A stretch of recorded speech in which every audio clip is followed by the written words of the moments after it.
Olá, seja bem-vindo mais uma vez ao nosso programa, a segunda parte daquela nossa primeira conversa com o pastor Felipe Velame. Ele é da Igreja Presbiteriana Filadélfia, aqui em Governador Valadares, pai de 4 crianças, e talvez no último programa você deve ter começado a pensar assim: do jeito que esses dois pastores conversam, parece que a família deles é perfeita.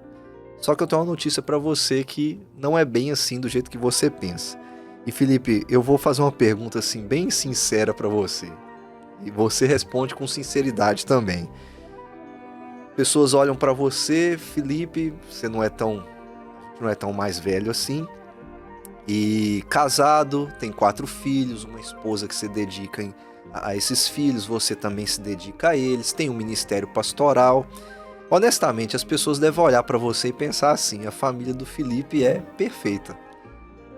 Tá certo ou tô errado? Tá certíssimo. Infelizmente, você tá certo. As pessoas, elas olham para minha família e colocam como referência. Com várias pessoas, falam principalmente com a minha esposa. Algumas mulheres se dirigem a ela. O homem não fala muito disso.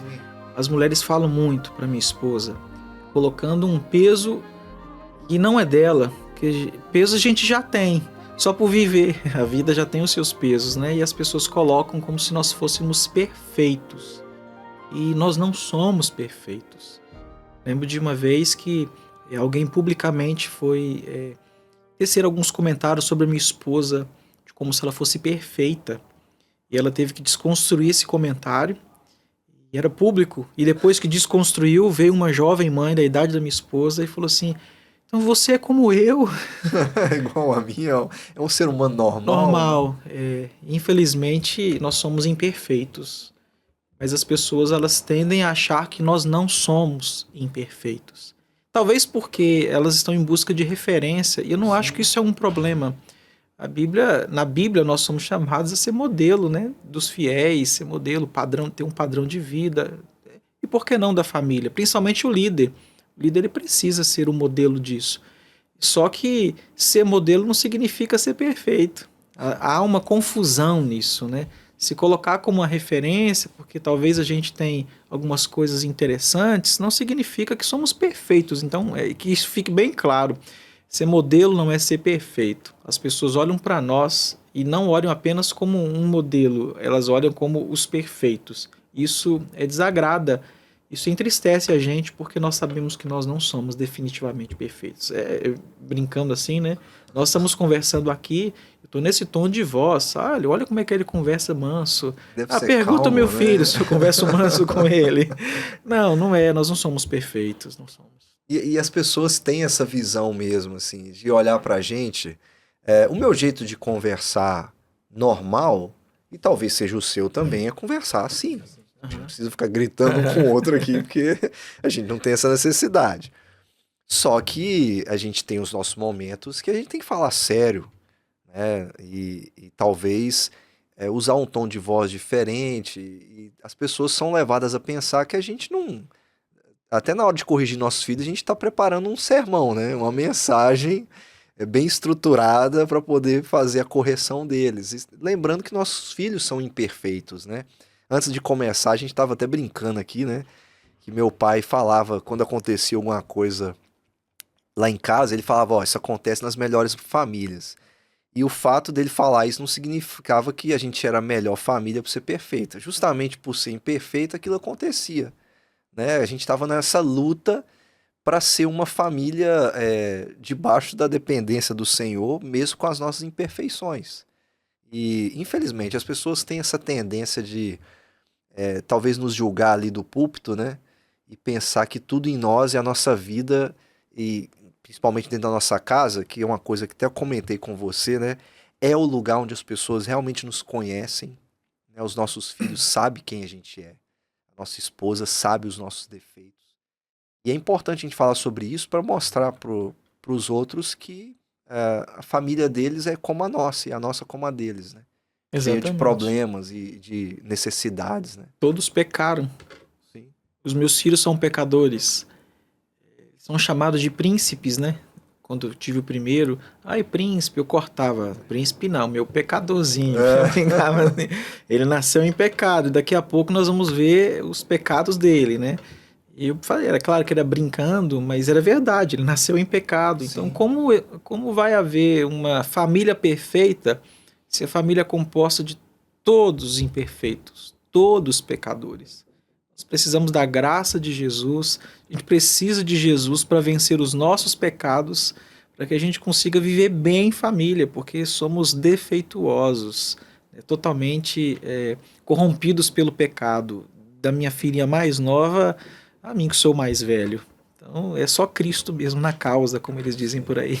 Eu lembro do reverendo Augusto Nicodemos falando algo assim, quando ele estava falando sobre Adão e Eva, e depois falando para cá sobre marido e mulher, né? São dois pecadores vivendo debaixo do mesmo teto. Então estão todos sob o mesmo teto, vivendo lutas muito comuns, né? Das famílias, que nós também passamos por elas, né? A gente falou no primeiro programa aqui muito sobre a educação dos nossos filhos, sobre guardar o coração.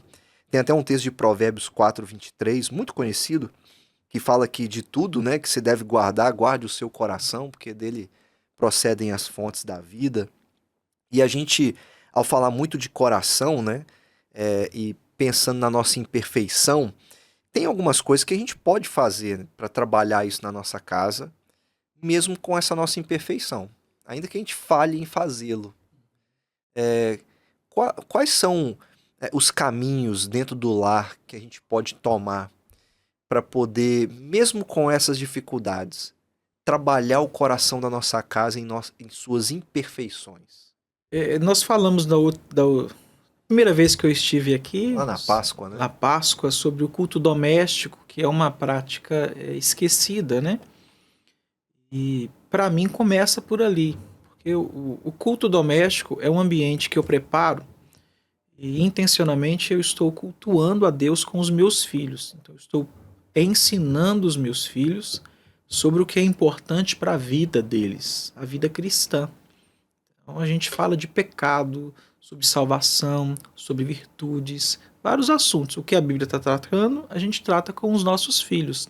Então, no culto doméstico, a gente tem a oportunidade de ensinar os nossos filhos a se portar diante do soberano, Criador de todas as coisas, Deus. Então eu entendo que a maneira como eu enxergo o culto ou a presença de Deus faz toda a diferença na minha vida do dia a dia. Então eu preciso ensinar os meus filhos que eles são pecadores, mas existe um Deus que é cheio de graça. Mas esse Deus também é justo. E se eles não tiverem Cristo, eles não têm esperança de salvação nesse sentido, né? Então a gente usa o culto doméstico para ensinar os nossos filhos o que é mais importante. Ensinar sobre a vida de oração, a importância da palavra de Deus, ensinar sobre práticas cristãs, do perdão, de amar o próximo, da generosidade, enfim.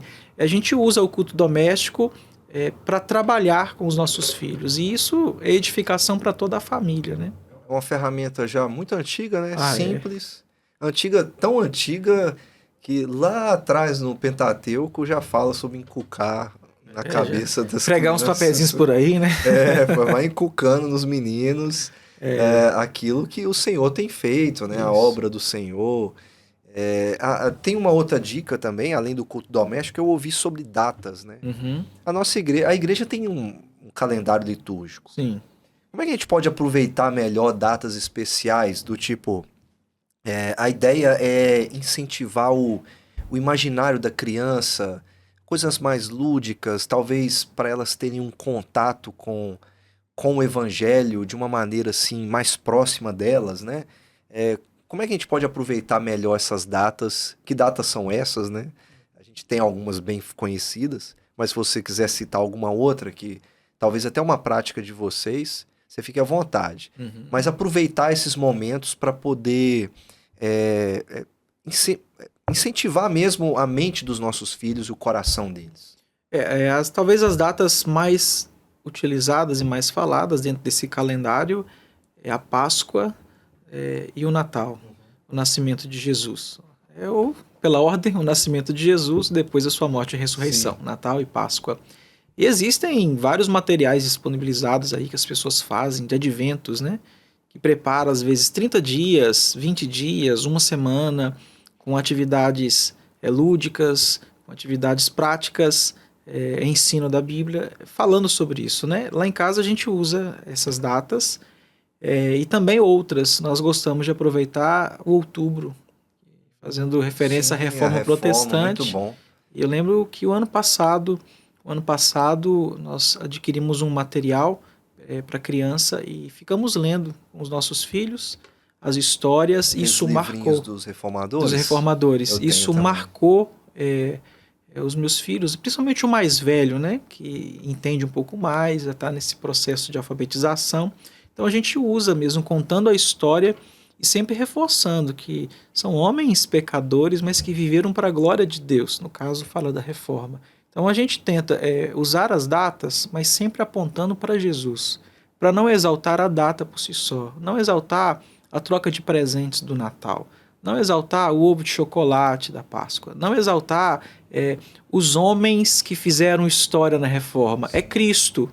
Então a gente fala desses elementos que fazem parte e aqueles que nem fazem parte, né, como Páscoa e Natal. Mas a gente tenta, eu digo a gente tenta porque eu não sei onde isso vai dar, pastor. Estamos falando de famílias imperfeitas. Sim, Então com nós certeza. tentamos mostrar para os nossos filhos que o importante é Jesus. Em todas as histórias que nós contamos e essas datas especiais, ilustrativas. Até o aniversário da Igreja Presbiteriana a gente costuma aproveitar também para contar algumas histórias, incentivar a obra da evangelização, no caso da nossa história, né, da Que Igreja legal. Presbiteriana, de quem foi Simonton, de quem foi José Amadeu da Conceição. A gente conta algumas histórias, mas sempre tentando apontar para aquilo que é o mais importante, que realmente transforma o coração, que é Jesus. A da igreja eu nunca tinha feito, é uma boa ideia. Dos reformadores a gente fez em casa e é num mês muito importante, né? Que é o mês que eles comemoram o mês das bruxas, É. né? Do Dia das Bruxas. E as crianças, o mundo fica encharcado disso, né? E aí os nossos filhos ficam assim, apesar de ser uma coisa meio assustadora, parece que chama a atenção Chama dos atenção. A meninos, né? fantasia, né? As fantasias. Chama Eu atenção. lembro de ter tido uma experiência com meu filho num ano. Eu acho que ele tinha uns 3 anos, minha menina tinha uns 2 aninhos. E a gente estava falando sobre o Lutero no mês. Porque eles estavam começando a ter essa visão. Por que as pessoas estão fantasiando, né? Por que a escola está falando de fantasia? E a gente falou muito sobre o Lutero para eles, mesmo, meio que para prepará-los, né? Aí um dia alguém perguntou pro meu filho quem que era o Lutero. E ele ficou com uma imagem na mão de um desenho que ele viu de Playmobil Aham. que eu tinha no celular. E alguém perguntou para ele assim: Benjamin, quem foi Lutero? Ele falou assim: foi o homem que venceu com a Bíblia na mão. Porque a imagem do desenho era o Lutero com a Com a Bíblia Bíblia na na mão. mão. Mas aquilo marcou ele. E eu achei tão natural a resposta dele: o homem que venceu com a Bíblia na mão. E é praticamente isso, É né? isso mesmo. Aproveitar nesses momentos lúdicos. Além disso, você acha bom a gente aproveitar, talvez, coisas que a gente chamaria de entretenimento, como um filme, por exemplo? É útil para os nossos filhos a gente aproveitar. Eu tô falando de bons Sim. filmes, né? Aham. Bons desenhos.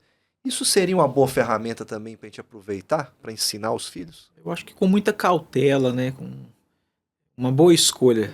Que sejam bons filmes. Por exemplo, nós temos o hábito lá em casa de não dar tela. Muita tela. Nós não é zero tela, mas pouca tela para eles. Aí de vez em quando eu assisto filmes com eles. Então, recentemente eu comecei a ler as Crônicas de Nárnia lá em casa. Ótimo. Eu já estou no terceiro, na terceira Já li crônica. tudo com eles. Já. E eu combinei que, terminando a segunda, que tem o filme, eu assistiria o filme. Então eu terminei a segunda a semana passada e agora eu vou começar a... Aí vou ver o filme quando eu tiver oportunidade. Porque aí... Vocês ainda não viram? Não, eu já tinha visto, né? Mas eles ainda não assistiram. Então, o meu filho fala do leão, do Aslan, pra cima e pra baixo. Mas é um cuidado que eu tenho, porque senão ele acha que o leão é Deus. Como ele já achou, e eu tive que corrigir isso, que é o Sim. problema, né? Dessas histórias para criança muito pequena, Essas que elas analogias, confundem né? muito. Mas eu vejo como uma boa ferramenta, você escolhendo um filme adequado, se você quer tratar de algo, assista, né? Então, eu não vejo como ruim, não. Eu já vi com os meus filhos e foi interessante. Eu espero que você tenha A minha experiência foi muito boa, Porque como eles ficam impactados com o Aslan, né? Qual criança não fica impactada com um leão? Com leão. Porque É que brilha ainda. é impressionante. E aí eu lembro do meu filho, ele tinha uns 4 anos quando a gente viu, e tem a cena do Aslan sendo levado para ser sacrificado Sim. no lugar do Edmundo, Uhum. na mesa de pedra. E meu filho ficou em pé para ver aquela cena. E ele olhava para mim e falou assim: Papai, por que se ele não fez nada? Por que ele tá morrendo sem fazer nada? Ele é inocente. Então são oportunidades muito boas, né? É claro, o leão não é Jesus, meu filho, mas com certeza. Mas deixa eu te falar aqui de um leão de verdade. De um leão de verdade, né? Que Jesus. não foi abalado na cruz, né? É fantástico isso. Livros também podem ajudar muito, né? Ah, sim.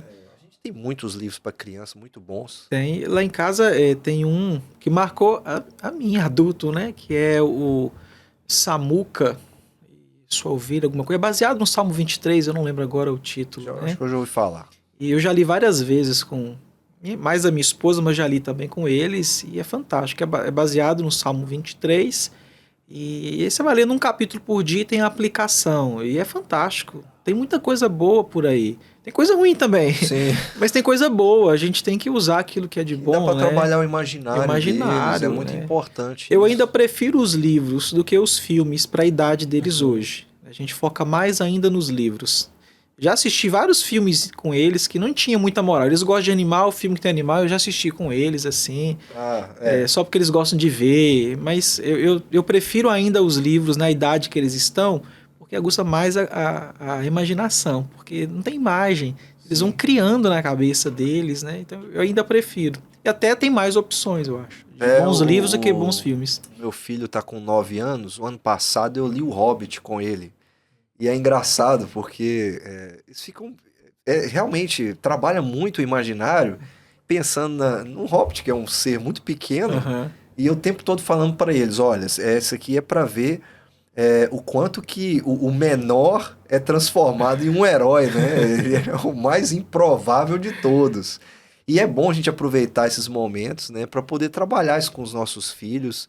E a imaginação deles é muito importante. Numa era tudo muito rápido, né? O vídeo tem que ter 1 minuto, senão não chama atenção. Tem que ter 30 segundos, senão não alcança. A tendência é a gente ficar com preguiça, né? De pensar, de imaginar os ambientes, né? As histórias. Isso é fantástico. São coisas simples, né? E uma coisa que eu queria que a gente falasse aqui no final, a gente empolgou aqui falando das outras coisas, é uma coisa muito importante, que é a relação da nossa casa com a igreja. Nós somos pastores, nós levamos nossos filhos à igreja. Aí a pergunta a gente faz isso toda semana. Por que fazer isso toda semana? E por que é importante essa ligação da igreja com a família? Você falou a gente estava falando da imaginação, né? Que é tudo muito rápido, né? Então, um dos motivos que eu levo os meus filhos na igreja, e eu levo todos os cultos lá em casa, a gente leva todos os cultos de semana, se tem culto no lar quando a gente leva também, para eles não entrarem nessa onda do fast food, de tudo muito rápido, deles entenderem, chegarem, que quando eles estiverem num culto, a igreja, que eles não estejam preocupados com o horário. Meu filho, o segundo, ele começa o culto e ele pergunta assim: já está terminando? Ele faz essa pergunta várias vezes, porque ele ainda não compreendeu a majestade da presença de Deus. Então, para mim, o envolvimento da família como um todo na igreja é fundamental. Eu fui criado na igreja, eu sei dos benefícios. Eu sei que tem gente que se frustra com a igreja, mas isso é outro assunto. Mas eu fui criado e eu tenho boas histórias na igreja. Eu fiz as minhas amizades na igreja, a minha esposa eu conheci no ambiente da igreja e eu quero criar os meus filhos nesse ambiente. Então eu levo os meus filhos comigo, eles participam dos cultos, eles viajam comigo quando dá para estar em igrejas, para que eles tenham o amor que eu tenho. Eu entendo que a igreja é um lugar de comunhão, é um lugar de crescimento, é um lugar onde eles vão desenvolver as melhores amizades, que eles vão aprender as mais importantes lições para a vida dele. Então eu entendo que eles têm que ser envolvidos na igreja junto comigo. Claro que eu respeito, eu sou pastor, não é a minha esposa nem os meus filhos.